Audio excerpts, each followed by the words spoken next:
what do you think about the black tax? Have you heard that before?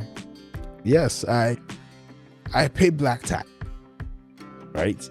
And I'm not sad that I pay black tax. What it pushes me to do is to work harder, make more money, and have enough to pay black tax. Because guess what? Black tax sponsored me to Germany. Of course. My parents couldn't afford to enjoy some of the things that they were in a position to enjoy. People around them were enjoying because they decided to send me to private schools while their colleagues and their peers sent their kids to public schools. But guess what? It paid off. I work right now, aside from being a financial professional, I work right now at the topmost company in the world. Yep. Like, you can't beat it. So yes, I've got to this place on the backs of those people. So I would pay back to the community, of course, that got me to where I am. Now, the way it motivates me to work even much harder, earn more money, and make everybody happy. I'm able to take care of myself. I'm able to save for the future. But guess what? I'm not neglecting those people at home. Okay, that's good. How far back or like widespread should the black tax go? I mean, please define the black tax for people who don't know, what the black tax is. So this responsibility to take care of your family once you've got to a more comfortable position than them. I hope we have the same definition. But your parents, I think the way I see it, I mean, some people will take care of their siblings and their siblings and their siblings' children. For me, I look at people who have helped me in my journey. And those people, for the most part, are my parents. They don't need to ask me. I owe them a responsibility to make sure that what they've invested in me, they get it back and more. Very recently, I was on a phone call with my mom, and it was a very dark room. I was like, why is it dark? Oh, do you know since when we've had power? I'm like, what's going on? How about the generator? It's not working. So I then told them, what does it take to install a solar system in that house? And they came back with a bill, and I sent it. Yeah, I want to be that wealthy to be able to solve problems, of course, and make them happy. And I'm happy because yes, these people sacrificed to it's not, I don't call it black tax. I call it family. Just family. Taking care of family. Taking care of those that took care of you. I'm not going to sit back and complain and say, it's a challenge that I have to take care of those that took care of me when I was younger. I'm grateful for their sacrifice, for their efforts, and I would do whatever it takes to reward them in their lifetime. I think that's every man's dream, though, to be able to just solve problems. You come to me crying, what's the problem? Tell me. Do an estimate. Tell me. Pay it off. I think deep down, I think that's every man's dream. So like when people who cannot really afford that, they think it's a problem that they have to do it sometimes. But if you can afford it, you wouldn't have any problem doing it. So I think afford it. I think learn to afford it. The goal should be to learn, start making the money, so that you can be able to do that. Remember, I asked you last time. I was like, what happens when this person keeps asking for stuff, but like sometimes they don't want to ask for it because they're afraid that they are being a burden. Then you say, well, if you care about somebody, send them enough so that they don't have to be asking because you care about them. So yeah, I think that's every man's dream. You know, I have my mom's account number, Mm-hmm.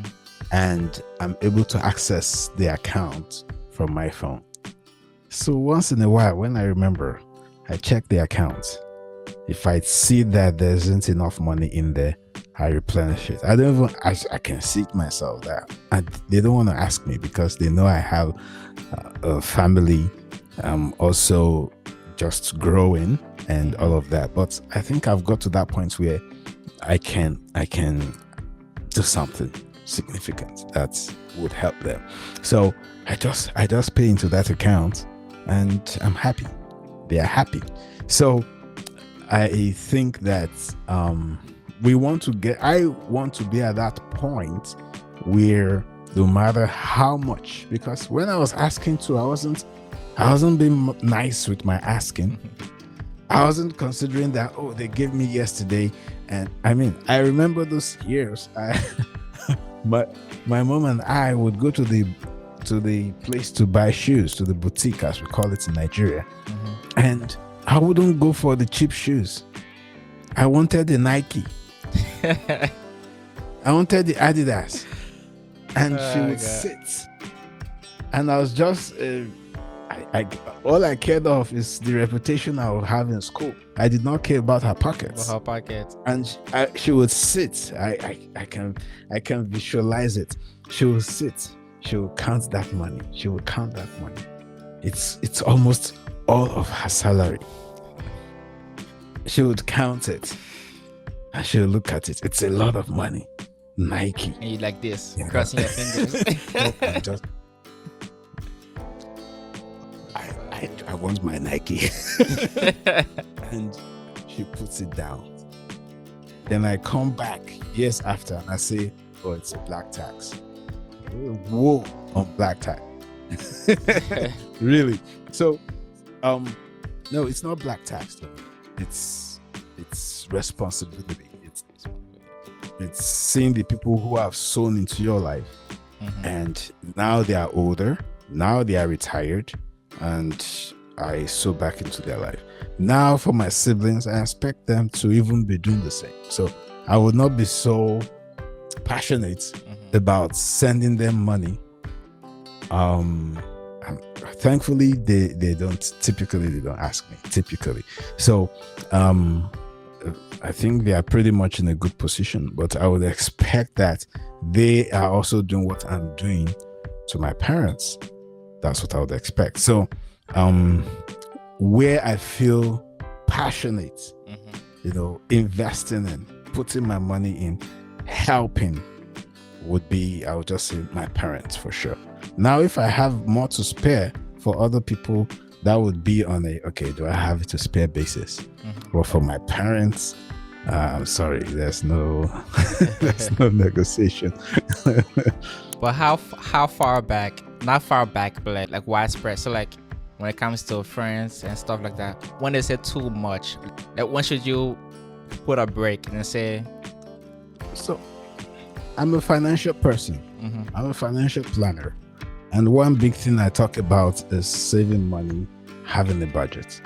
So the first thing I do when I receive money is I throw it into places, my investment portfolios, my accumulation portfolio. Now, whatever is left, okay, of course I pay the bills. I don't live cheap. So I pay the bills. Now, whatever is left, part of that can go into charity. Of course. So if we have exhausted the part that goes into charity, there's nothing I can do. I mean, it's no more there. I'm not going to dip hands into my investments to help you. That is not going to. In fact, my investments are structured such that it's not easy for me to go in and dip hands in there.